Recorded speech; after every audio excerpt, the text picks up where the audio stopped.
You're listening to an Airwave Media Podcast. Hello, and thanks for joining Revolution 250, where we remember events that took place 250 years ago this week. It's a short bonus episode from the American Revolution podcast to remember these important 250th anniversaries from the Revolutionary War. This week, we remember the Continental Congress's first call for independence on May 10th, 1776. In 1775, almost no one was talking about independence. Even late in that year, many were still pinning their hopes on the fact that the king would negotiate a political compromise between Parliament and the colonies in order to put a stop to the violence. After the king made clear that he backed Parliament and favored military suppression of the rebellion, the leaders had to decide what to do next. Word of the king's position reached America in early 1776, coinciding with the release of Thomas Paine's Common Sense, which called for independence and an end to monarchy. Momentum toward independence built up over the next few months, but Congress still feared taking that final step. Doing so would be signing their own death warrants if the rebellion failed. Most of the more radical support for independence was coming from New England. After all, that's where the war was raging.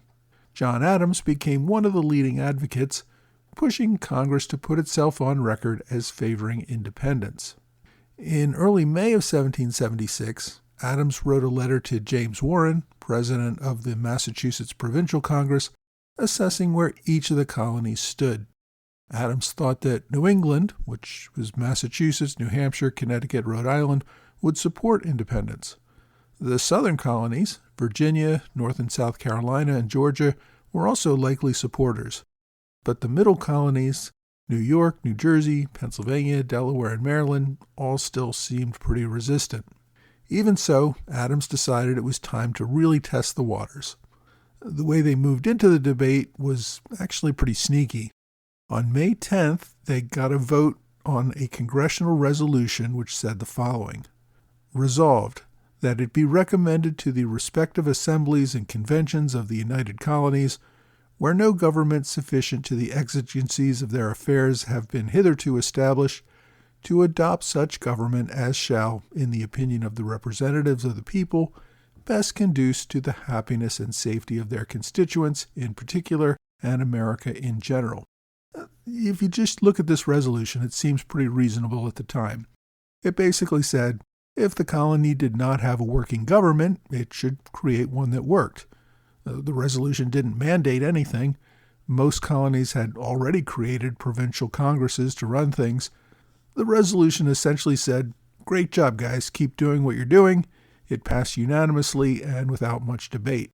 Then, a few days later, a committee made up of John Adams, Edward Rutledge of South Carolina, and Richard Henry Lee of Virginia decided to add a preamble to this resolution.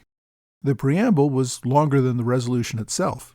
It read, Whereas His Britannic Majesty, in conjunction with the Lords and Commons of Great Britain, has, by late Act of Parliament, excluded the inhabitants of these united colonies from the protection of his crown, and whereas no answer whatever to the humble petitions of the colonies for redress of grievances and reconciliation with Great Britain has been or is likely to be given, but the whole force of that kingdom, aided by foreign mercenaries, is to be exerted for the destruction of the good people of the colonies.